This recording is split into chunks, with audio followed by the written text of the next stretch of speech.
Buckingham Palace is monitoring the explosive political situation in France ahead of King Charles I's first scheduled state visit to the country later this week.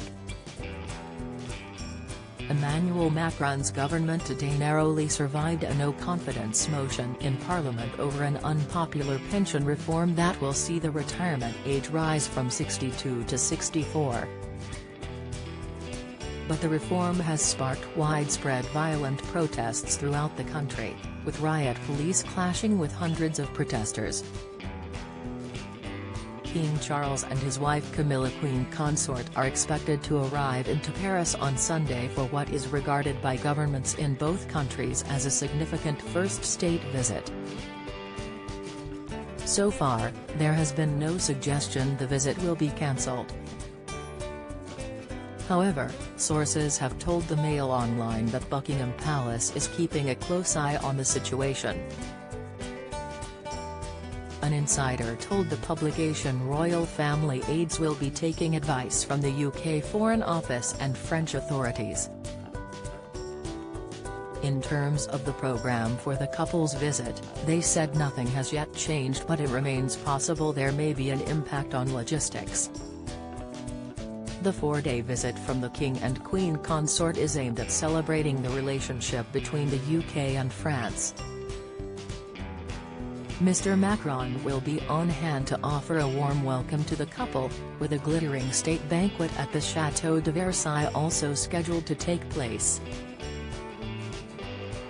The King and Queen Consort will take part in several engagements, including a trip to the Arc de Triomphe in central Paris, where they will join the president and his wife in a wreath-laying ceremony.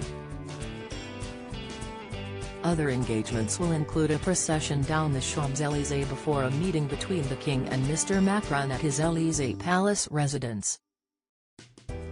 But there is also a risk of this attracting protesters still furious at the French president over his pension reforms. In addition, Brigitte Macron and the Queen Consort will officially open a new exhibition at the Musée d'Orsay. King Charles will also make history by being the first British monarch to address the French Senate as part of a new post-Brexit charm offensive.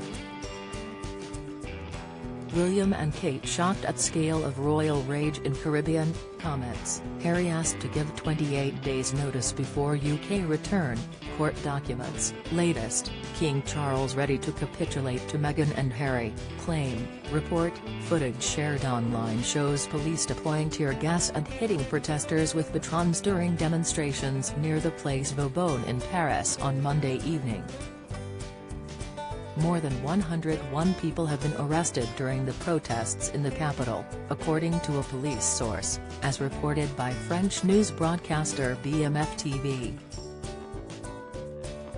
Around 2,000 law enforcement agencies have been deployed on the ground. Earlier today, Mr. Macron's government survived 2 no-confidence votes in the lower chamber of parliament that had been proposed in opposition to raise the retirement age from 62 to 64. In what will initially be a huge relief to the French president, lawmakers from the National Assembly rejected 2 motions. One was from the far-right National Rally and the second, a more threatening one from a small centrist group, that gathered support across the left. The first motion from the centrists garnered 278 votes, falling just 9 votes short of the 287 needed to pass, while the far-right initiative won just 94 votes. Defeat from both votes by the opposition aimed at stopping the hugely contested pension reforms in their tracks mean the associated bill has effectively been adopted.